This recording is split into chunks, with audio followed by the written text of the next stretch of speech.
All right, Dan, we're live. Okay. Oh, there we go. Yeah, it's popping up. It looks like we actually are. Awesome. Well, not sure who all is here, but Mason and I are going to be doing this on a monthly basis where we walk through different deals we're doing in our business today. Oh, now we're live? We are live.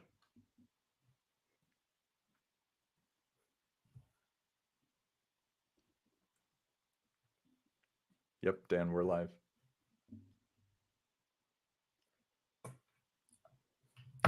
Can you hear me, Mason? I can. Okay, because that was weird. It was replaying what I just said in my headphones. But, anyways, guys, this is the first deal that we were going to walk through. I think you need to exit your screen out. Yeah. Okay. I think I see what the problem was. Sorry about that, guys.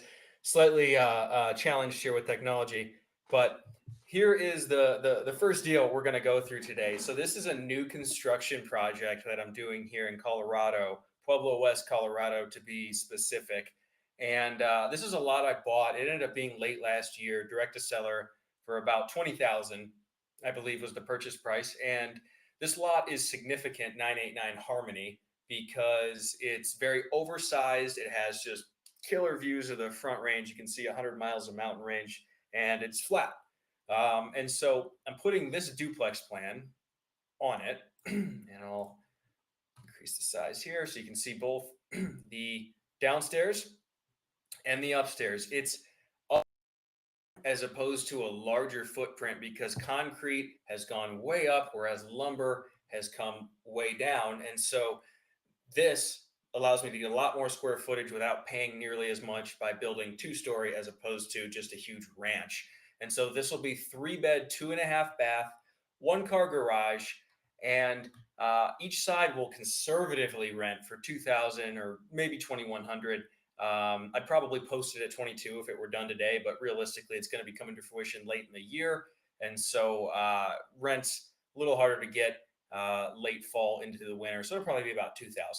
Now, the numbers are what really matters here. So all in, I hope you guys can see this. It's a little bit small, but all in here from my contractor, everything other than the land, 417, 319, and 18 cents. Now, she put a $20,000 buffer in here, which is exactly what I paid for the land.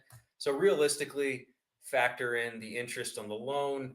Uh, there'll probably be something that goes wrong, some cost overrun. So let's just call it 430 all in to be safe.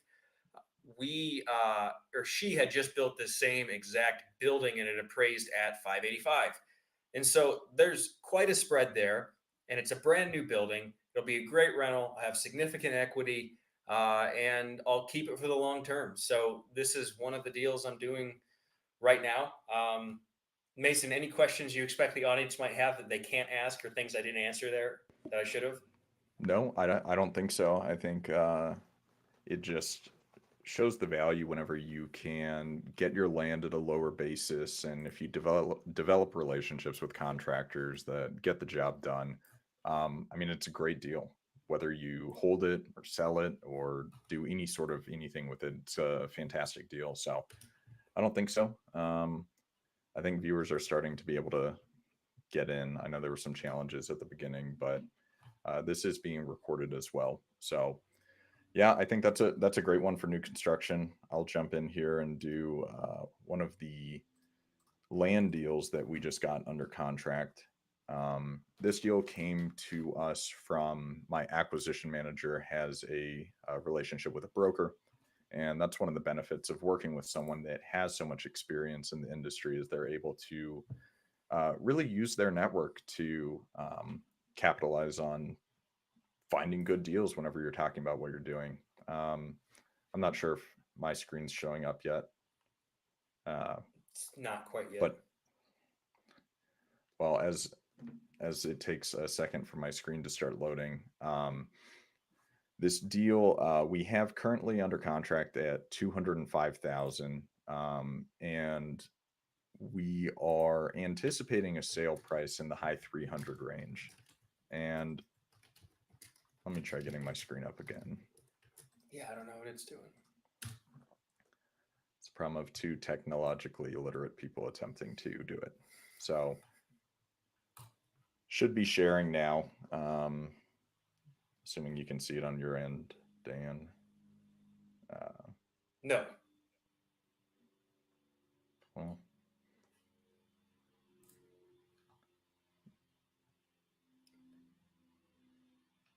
I could always pull it up for you potentially as well. let's try that one Since more time. my screen share is working.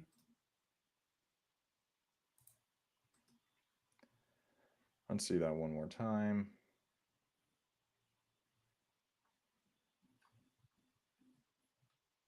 Oh, this is the challenge of trying to do this.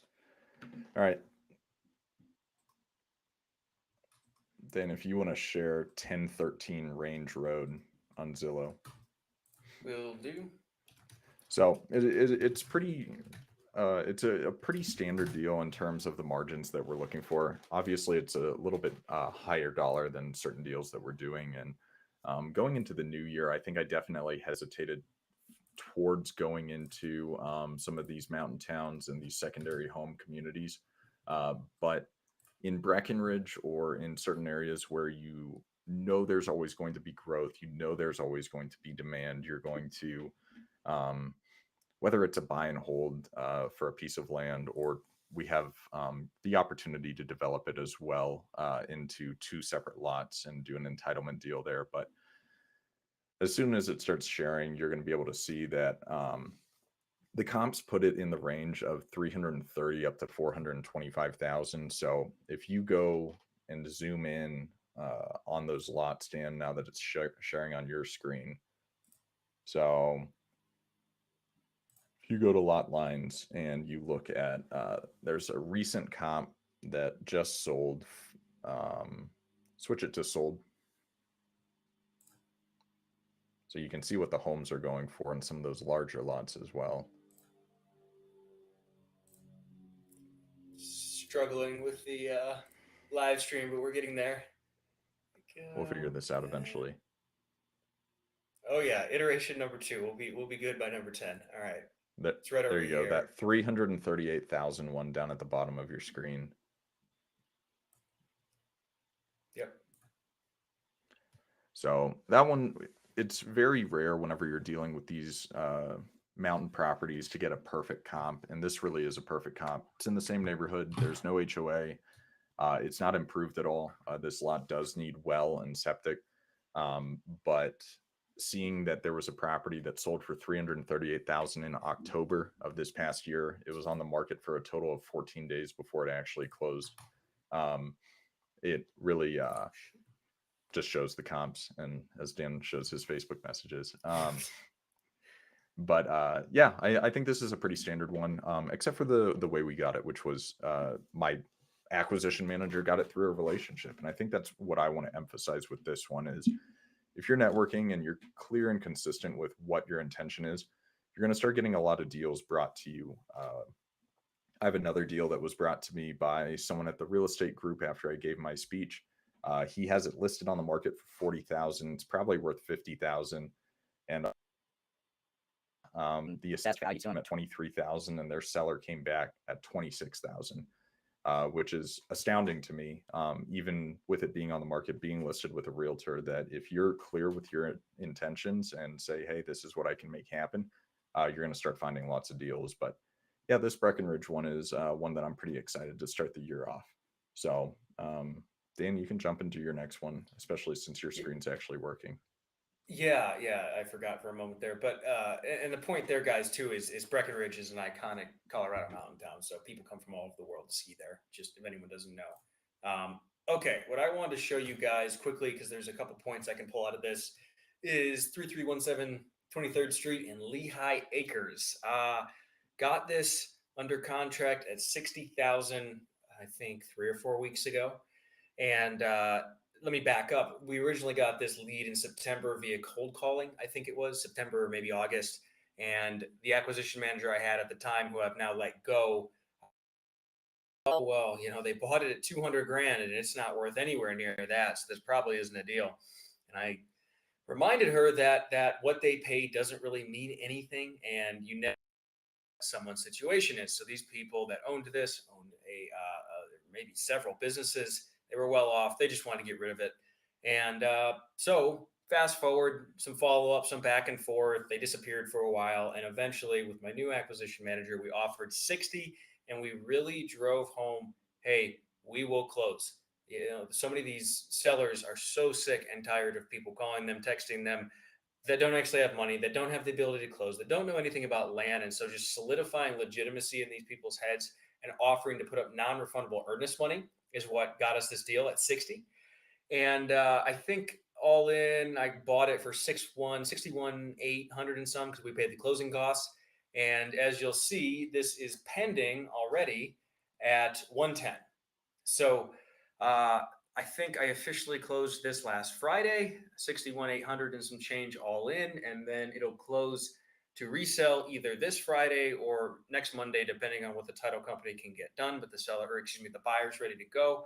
So after paying closing costs, realtor commissions, paying my acquisition manager, I'll make about $37,000 and having my cash out for 9 days. And so a couple points I want to make here is number one, it doesn't matter how competitive the market is, because I know people stay away from Lee County because it's known for being ultra competitive. But frankly, that's been the reason we're getting so many of our deals. One of the other deals I'm going to talk about today is also in Lee County. It's 4 lots. It's a killer deal. And she also was frustrated by people calling and texting her, didn't actually have money, didn't know what they're doing. And so I like these competitive markets personally, also because a lot of times if you know what you're doing, if you know your product and you know what's in demand, you can sell this stuff in a matter of days. I mean, most of the deals we do down here are under contract to resell within a few days. And so, yeah, this is another deal we're doing. And I think it drives home a couple points. And even if you don't have, $60,000 sitting in the bank, plenty of other people do that you can partner with. And there are a million other ways to be legitimate and better than your competition. Just taking the time to learn about the product you're marketing for, creating FAQ sheets, introducing them to title, all these sorts of things build a legitimacy, trust, and confidence with your buyer that a lot of the competition doesn't know how to do. So, anyways, I'll leave it at that. Mason? Yeah, I'm jealous of that deal. I think Dan, you made a lot of great points on why you were able to do it, but once again, regardless of how long you're in this business, you need to be able to get out of the mindset of making assumptions about what your seller wants. Whenever you're in this environment, you can't fathom the idea that they would sell something for less money than they bought it for. And I mean, we have deals in our group where people have bought it in the last year or two. And I mean, if you think about the times where maybe they had a ton of money in 2020 or 2021 and they bought something with more cash than they could ever afford and they need money back, they have car payments, it doesn't matter. Who cares at the end of the day? And I think that remembering that is just so important. The next deal that I'll go through, and Dan, if you want to pull it up, I think I messaged you in this chat um, the GIS for it, so we can make. Let me pull that up. What county? I see the GIS for the 406 number. What county is this, Mason? This is Pinal County, Arizona. The deal's in Arizona City, which is in between and I love this market. There is a ton of transactions there, which is really great. We got this deal under contract this past week at $20,000. We're waiting on the total opinion of value from the realtor, but they said just at first glance, 28,000 to 32,000. However, the point I want to make on this deal is we dive into it a little bit is the seller said that it was zoned R2 or we had the ability to put a duplex on it. However, with confirmation from the county during our due diligence process, which we did a little bit out of order, unfortunately, we determined that this is not multifamily. It is single family, which brings the value down a little bit. I think that the value of a multifamily piece of land in Pinal County is worth closer to 37 to 45,000 is what we've seen over the last little bit. However, we still have room in this deal, and I don't know if it's going to show up on this, but that's Mhm. the lot right there, and you can see that along Century Drive on the south side of it. It's all multifamily homes, so it makes sense. It's larger than a lot of the single family residential that you see just up the street, which brings in a little bit more value. It's also closer to the golf course, so there's all these individual factors. And beyond just making sure you do your due diligence in the correct order, I think one of the most important things to remember is the local opinion of value is absolutely crucial. Where that extra quarter acre or extra tenth of an acre might mean a ton in this environment, and it might mean something entirely different in another environment. So pricing per acre based on comps only does so much if you don't know street to street. And then I think another thing is just how quickly things can change, whether it's zoning or access to utilities, where Dan and I have another deal that we've done that the seller verified that there was city sewer. And when we checked with the county, sewer. So we'll be paying for a perk test to get done and get septic out there. And it's just a reminder that even though there's a property on the same street that you think is a great comparable, things can change very quickly. Water lines can stop, sewer lines can stop, zoning can change street to street, lot to lot. And if you're not doing your checklist that you need to do every single time with every single property, regardless of your familiarity with the market, um, you're going to miss stuff, and it happens in the business. And luckily, if you're good at negotiating and have decent rapport with your sellers, you're able to potentially modify the contract. I think we're going to shoot to get a few $1,000s off this deal, just as we're in our due diligence period. And look, we were under the impression that this was multifamily, just like you. Let's see if we can still make a deal happen, get a couple grand off, and we'll walk away happy. So anything you want to add on that one, Dan, or you want to jump into your next deal? Yeah, I'll just especially back east. It tends to be a little more homogenous out west where you have these subdivisions where there's huge tracts where everything's the same. You can see everything. But I go back into, I think, of North Carolina where the zoning is so hodgepodge. The plat and the size of the lots varies so much. The topography. I've gotten into trouble where the lot was heavily wooded and we didn't realize the extent to which it sloped, and so stuff like that, you got to double, triple check. Create your market specific due diligence sheets and never miss your checklist. Like treat it like an airline pilot or stewardess does as far as their takeoff checklist, because you will lose money if you do not. So leave it at that. Okay, we're done with this one. One of the buildings I'm buying. So this is a fourplex West Colorado. And I have been negotiating on this thing. Well, not this specifically, but talking to this seller since summer of 2022. And we almost made a deal on a decent portion of her 40 some units in this market a year and a half ago. But then she had some things go very in her personal life. She had some property manager, which was actually her son.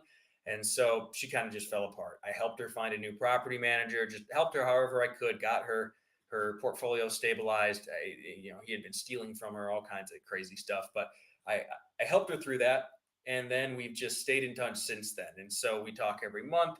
She assured me I had first right of refusal on all of her properties when she goes to sell.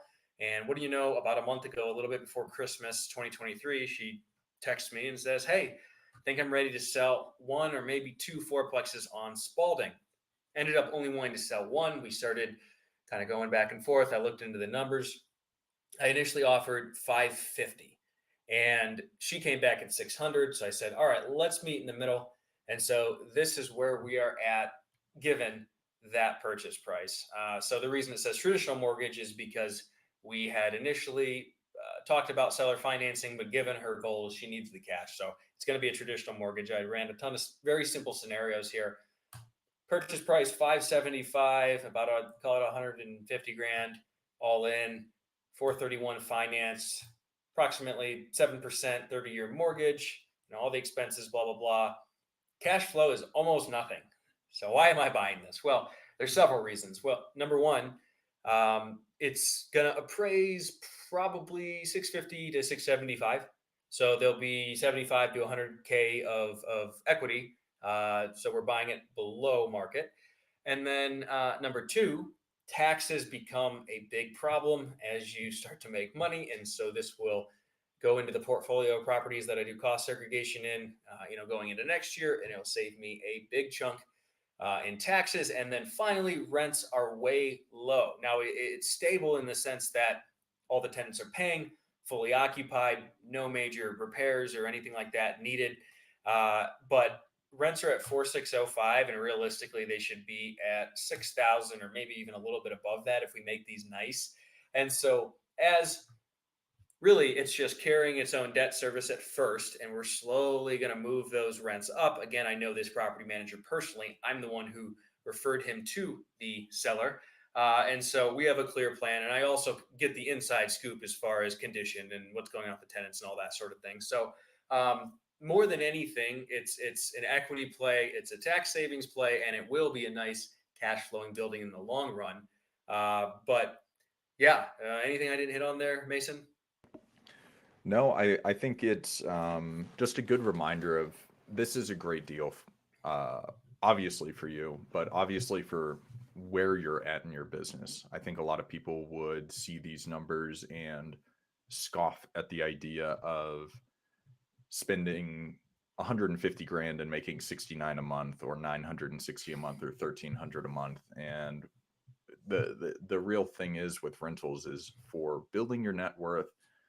I mean, potentially giving you greater access to lines of credit, long-term wealth building, and then the long-term benefit of the cash flow is absolutely worth it, as versus the person that saved up their first 100,000 to invest.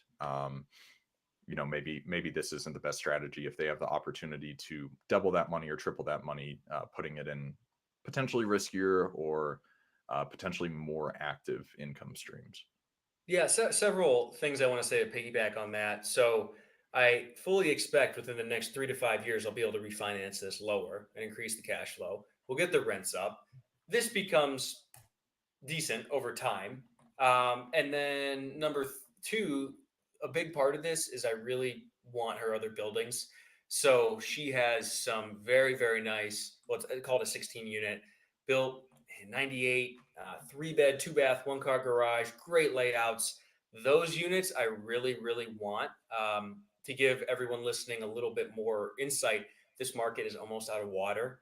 So you can't build more of these very soon.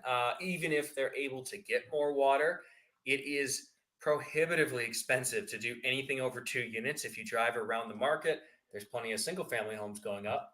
There's some duplexes.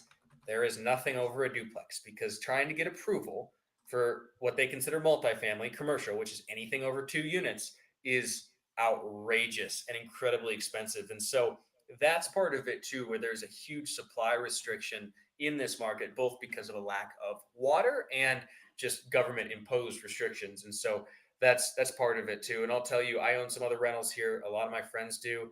This is where everyone wants to be within the overarching municipality, and you can get great tenants that stay for years and years and years. You don't do anything, and yeah. So I'll leave it at that. Now it looks like we lost Mason somehow, so I can continue along with a couple other deals until he gets back. Let's see. Thanks, Jeff. I see your comment there. So guys, one other one I wanted to talk through here. This is Pebble, my CRM. I don't want to go into the details because it's under contract and we're working through probate right now. But I have a Lee County over here that is under contract, and she had previously gone under contract to sell her 4 lots to a different company, and they didn't close. And so when we got in touch with her, what was the most important thing was simply legitimacy, ability to close, somebody that actually has money. And so right away we said, Rosemary, yeah, it's Rosemary, not Rosemary. Uh, we will put up non-refundable earnest. We'll introduce you to our title company, and we will get this thing closed as soon as title lets us. Of course, I don't know if I said this, but it's got to go through probate, so that holds things up. But we immediately put up earnest money. I think we put up like 5K non-refundable, assuming clear title. We put her in touch with our title company, which also has an in-house attorney, which just helps solidify legitimacy in these people's minds. Whenever you have a seller who's concerned about, oh, is this a scam? Put them on the phone with our attorney, and that's solved immediately. And we had a probate specific attorney we've done business with repeatedly. So, of course, we got her in touch with him. And she was so both excited and appreciative because she needs to get rid of these. And so she just wanted certainty. And with us, we're holding her hand, providing everything she needs, and there is certainty. And so the numbers on the deal, we're buying it for 72. We're paying closing costs plus probate. In the past, I've always paid 2 to 4 for probate, but let's just say it's going to be 5 all in just to be conservative, plus closing costs. So call it 70s. Let's just say, call it 80 grand. We're going to be all in 80 grand. Probably not quite, but collectively should exit around 160. And this is within Lee County. So these are lots that we sell typically within a few days. So a double on lots in a hot market where we can sell them really quickly is great. And we got this because we had the resources, we had the SOPs, the FAQ sheet. Man, if you guys don't have one, put one together. That is so helpful because you got to remember these sellers they don't transact real estate every day like we do, and so being the authority figure and being able to get past that initial worry about scams is really key to getting these deals in busy markets, especially. So I'll leave it at that. Mason, anything you want to say? No, I think that was a great example of what legitimacy does in this business. And I know I cut out there for a second, but I know this deal, and that right there, I mean, it's a home run deal. And the more of those you can do, I mean, since I cut out for a second, we just got a lead coming in out in Maricopa County, Arizona, which is exciting because it's 3 lots that are 8 and 9 acres. And we can actually go through sharing your screen. I can try to attempt to share my screen again to just kind of view something in real time of what one of these deals might look like, where the reason I mailed this particular area or this particular county,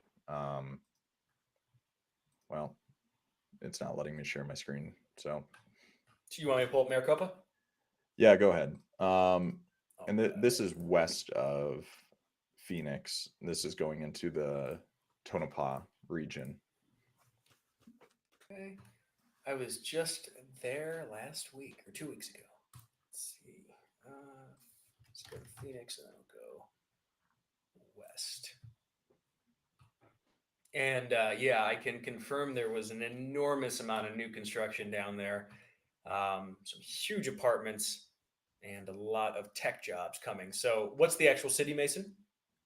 It Tonopah? is it's just west of Tonopah. It's in unincorporated Maricopa County. And part of the reason I target these areas is because if you start looking at the GIS maps and looking at the size of parcels, where if you go after these larger parcels, you're going to have the ability to very, very easily subdivide. Where I've done just one subdivide deal out there where it took about 30 days and right around $2,500 to split a 5-acre lot into 4 1.3-ish acre lots. And in the area that I'm looking at, I'm seeing a ton of 1-acre lots selling for anywhere from $30,000 to $35,000. And doing the math on this, and I'm not even sure where we're at in terms of the negotiation, where if you can price out at 30,000 an acre, and we've got a lead on 25 acres,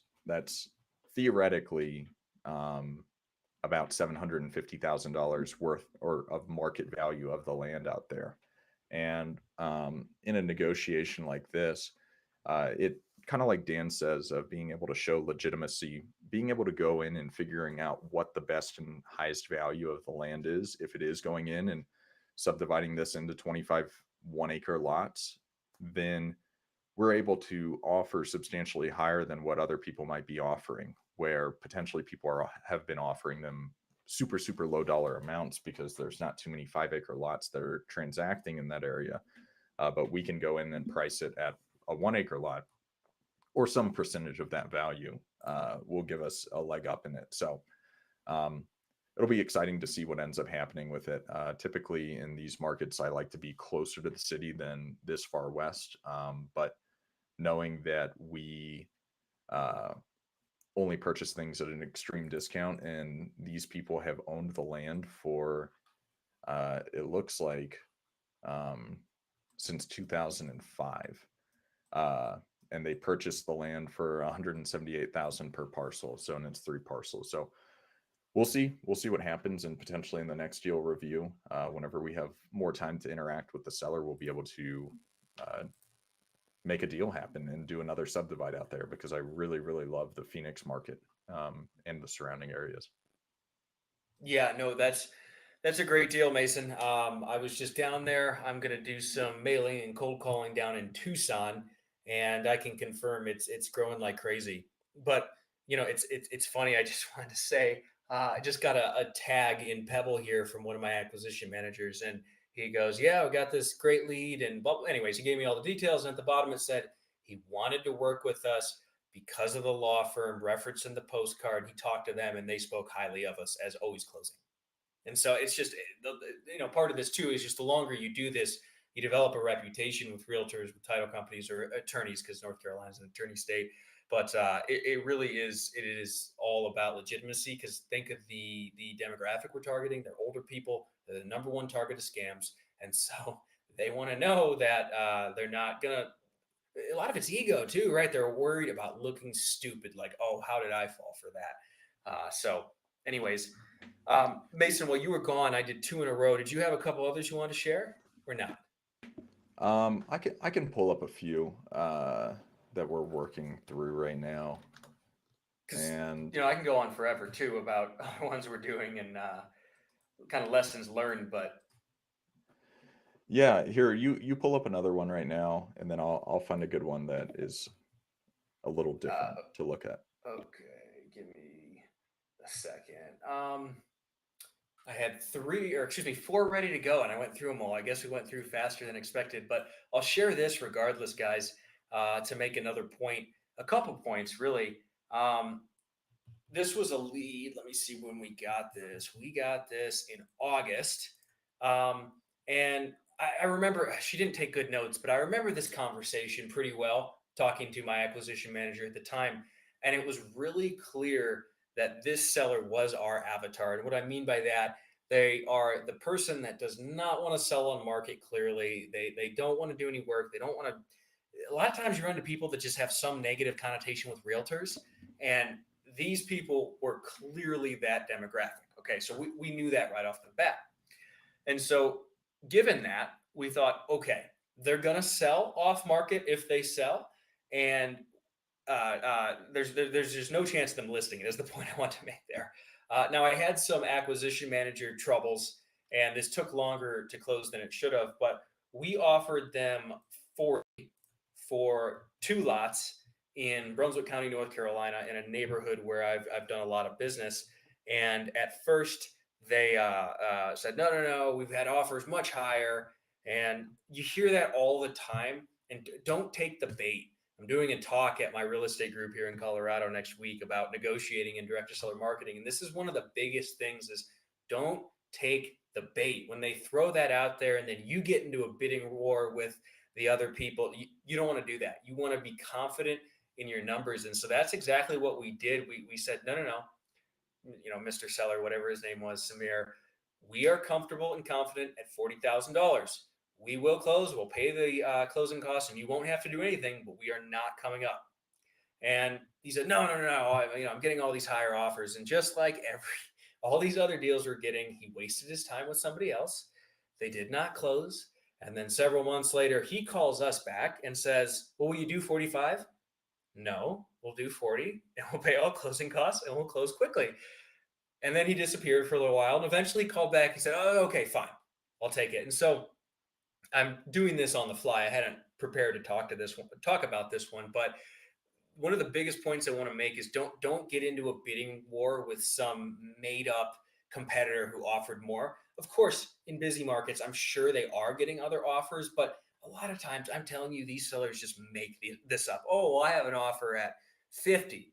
Oh, really? And even if they do, a lot of times it's just a mailed land offer letter where they haven't even spoken to the company. And Mason will tell you he's called those a bunch of times and never even gotten a call back. So don't get in your head, or don't let your offer number be affected by what they say somebody else is offering. Number one, 'cause you're going to get yourself in trouble there. And then number two, when they're your avatar, like when they tell you they don't want to sell and market, or they don't like realtors, or whatever makes it whatever. There's a number of buzzwords that kind of make it clear that they're your avatar. Just keep following up. Be confident in your number, and you very likely will get it down the road. As with this one, we have this listed at 99,000. I don't think it'll sell that quite that high. The realtor is really confident it will, but I think it's going to sell more at like 80, which is still a great deal. But we'll see. Maybe it will sell higher. So I'll pause there. I ran it a little bit. No, and Dan, we have a question of how do you establish legitimacy when you're still new? I think one of a few points that we can take out of what Dan just said right there that he alluded to that I say all the time of I get blind offers in the mail all the time.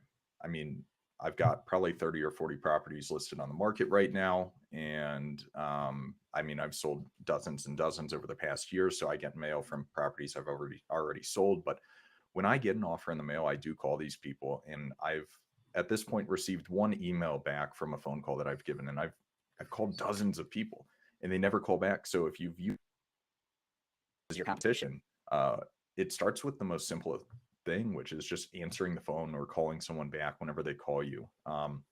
Whenever you're able to do that, and just get to know them, where if you have the personality of just developing rapport with the seller, that's something that Dan struggles with, which is why he hires acquisition managers as Yeah. well. Of he's too abrupt and he's too quick, and he doesn't want to spend an hour on the phone with the old person Mhm. that gets their entire life story. So if you're able to listen to them, uh, and just get to know them. One, that's going to give them a good amount of trust. And then I think, two, by indicating in your marketing material and along with that conversation of Dan and I, neither of us self close any deals. We always use a title company or an attorney's office and saying, hey, in this county, I use the person I do business with. Um, Having that person in your back pocket is great. But once again, if you deal with Tracy at Fidelity National Title Company, use your network.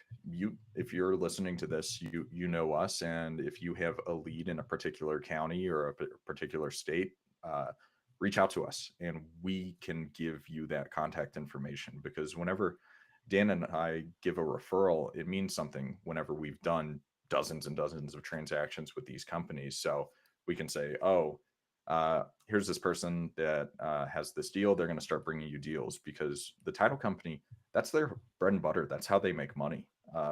We're doing them a favor by giving them referrals. So if you need a referral, reach out to us and ask us. And being able to have that person say, oh, I can Google Tracy at Fidelity National Title Company, and they're a national office. That's one of the reasons I prefer working with national title companies whenever I have the opportunity, because a lot of times there's sellers that want to go in person. They don't understand that they can do these mail out closings or these remote or electronic closings. So I think by having a office that they can go in and recognizing that these are all legal documents, it's insured, you're protected, it will definitely help. Yep. And you can always create a frequently asked question sheet. That's always as small as simple as that is. That's been really helpful for us. So Oh yeah, and it's recognizing that if you can differentiate yourself from the competition in these really small ways, it'll take you 30 minutes to put together an FAQ sheet or just all the questions that you start getting asked by sellers as you pick up the phone or start getting calls back. Document them because mhm. you're going to start getting annoyed of the same thing with Mhm. listing properties on Facebook Marketplace where I've gotten to the point where I answered the same questions over and over and over again. So I either have like a little sheet that I copy and paste every time someone asks me a question, or I refer it back to the listing and that kind of thing. So the less work you can do in this business, whenever you're repeating yourself over and over, the better. But yeah, in terms of other deals we can take a look at, Dan. I'll see if I can share my screen and see if I can get that to work.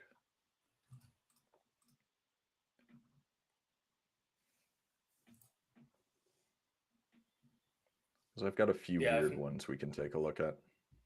Okay. If not, I can always, of course, share it on my end.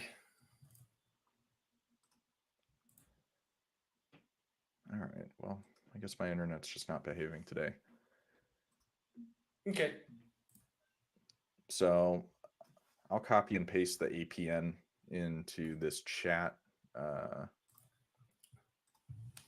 What's And the we're in negotiation with them right now. So if anyone's listening, please don't reach out to the seller and try and steal this deal from us. county? It is in Dorchester County, South Carolina. Interesting. I'll be curious because we've been marketing down here too. This is down by where my parents retired to, and we've gotten a lot of crappy leads. We haven't gotten good ones. So let's see. Let's see what we're looking at. So this will be It's weird. No, go ahead. No, it's a weird market. And it's a market that I have a lot of confidence in for a few reasons. One, we're just west of Charleston, which is growing like crazy, and it seems like the natural movement will be out in this area because you can't go into the ocean, so people will start moving either west or north or south. This is the lot right here, though, that Dan has highlighted. It's 12 and a half acres. One of the reasons I really like Dorchester County is similar to Maricopa County, Arizona. The process to subdivide is pretty simple. So this is a lot that I could theoretically split into up to 10 lots pretty easily. I probably would not do that. But it's so far got everything wrong with it. It does have access from two road frontage spots, which I really like, but it is also entirely covered in wetlands and it is entirely in a flood zone. So on a lot like this, when you look at it, it's one of those due diligence items that if you're going into a different market, you really, really need to check. And you also need to check and see with the actual county of what does that actually mean? We just canceled a deal that I spent a few $1,000s doing wetland delineation studies and all sorts of stuff in Florida because it was just going to cost too much money to actually fix the problem, and people weren't developing in the wetlands. We have other areas of the country where wetlands don't really mean anything. And with this one, if you look up in the news around Dorchester County, there's a swamp restoration project going on just west of here. So it's a kind of weird one to look at, and it's just like Dan's mentioned a few times of having your market specific due diligence.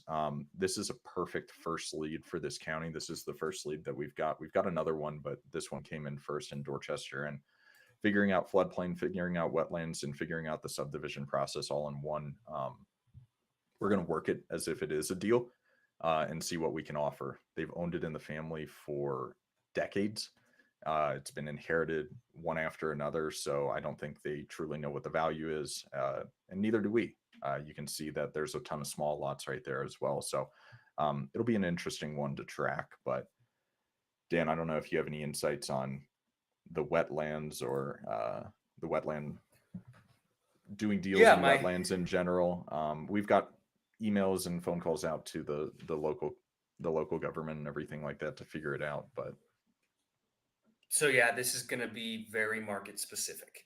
And this is true of many things where the norms will vary dramatically around the country in different cities. And so when it gets into wetlands, flood zones, perk tests, you need to find the local expert who can tell you how much it matters. Because I'll give you an easy example. So the deal I just showed you guys in Brunswick County, well, that one has a sewer line, so it doesn't matter. But in that county, For all intents and purposes, if your lot fails a perk test, it's worthless. Nobody wants it. Again, anyone that's in construction knows that there are solutions to that, but values aren't high enough to ever make that worthwhile when there's so much land. So again, all intents and purposes, it's worthless. We were just looking at some deals for Mason and I's capital company. Someone submitted a couple deals in Oklahoma that we were going to provide the capital for, and right away I said, "Hey, this is this.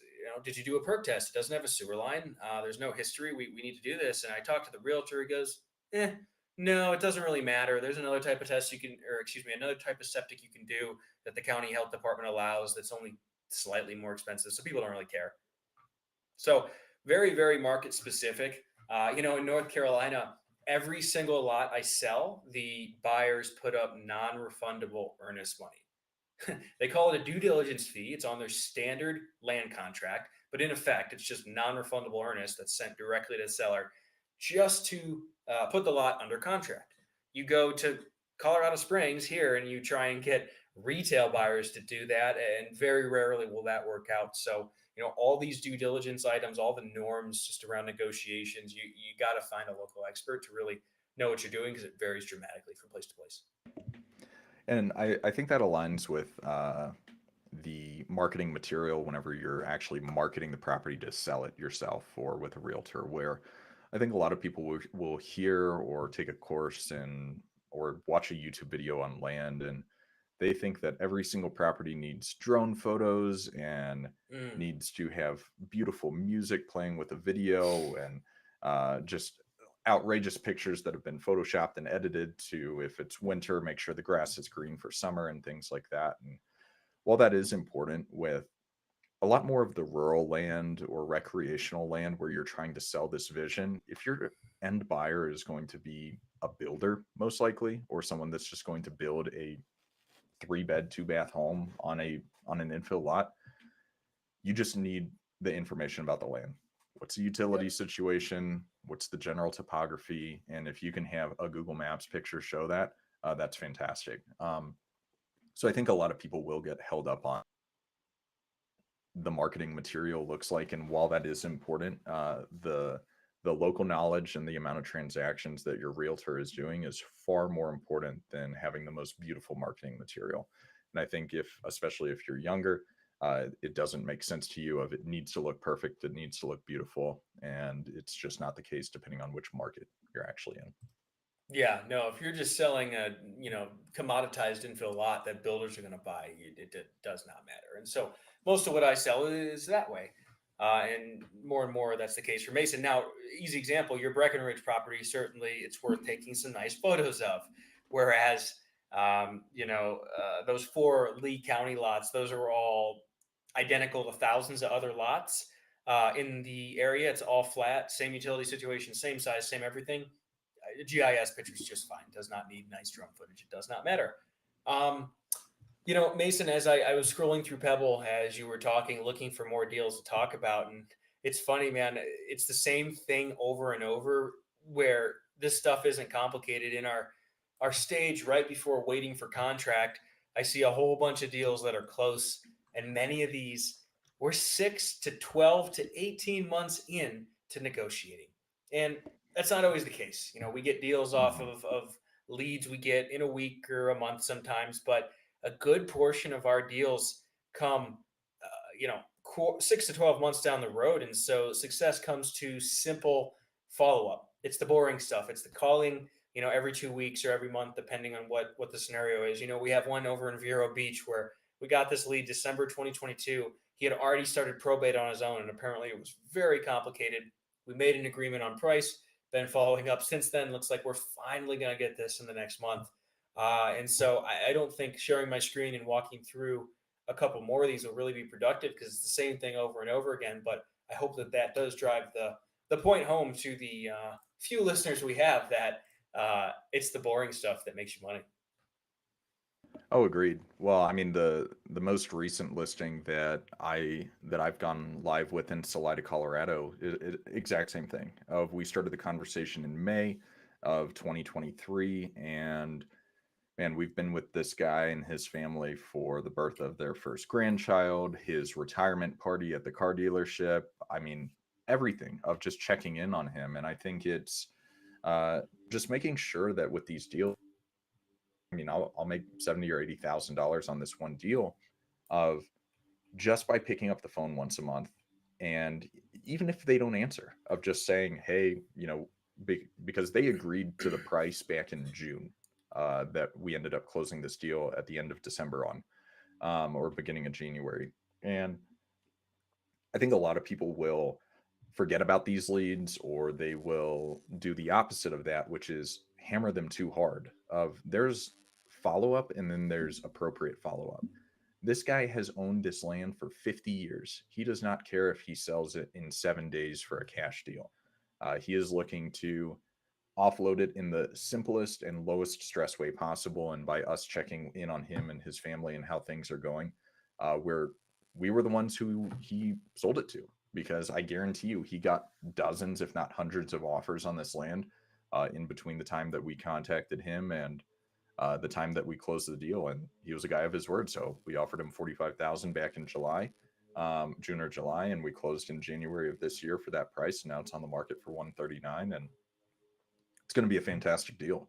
And he's happy. He's done with it. And I know way too much about him now, but that's just part of the business. So I think to hammer the point home of follow up is absolutely crucial.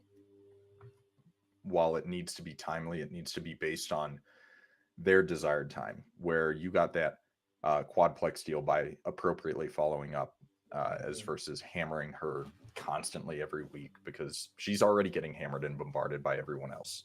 You be the good, decent person, and that'll get you so many more deals. Yeah, no, totally agreed. I don't know that I have anything really to add to that other than the market is hot. We're selling land like crazy, and I think it's going to be a strong year. Anything you'd like to say in closing, Mason? I mean, I think we'll probably wrap up a couple minutes early unless you have anything you want to talk through. No, I don't think so. I think if you've got good deals that you need help getting the capital to the table, feel free to reach out to us. We have a submission form that's going to be turning into a website very shortly.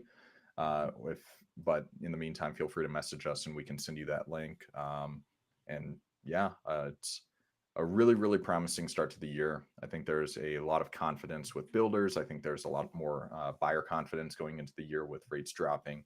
So having a good amount of inventory right now, while it might have been stressful in the fall, feels really great because we're starting to get offers pretty constantly. And I think you and I are on the same page of we're quadrupling down on acquisitions. We are sending out Yes. a ton of marketing material. We're doing a lot of cold calling. We are doing everything we can to buy as much as we can while it's winter to anticipate a really strong spring and summer.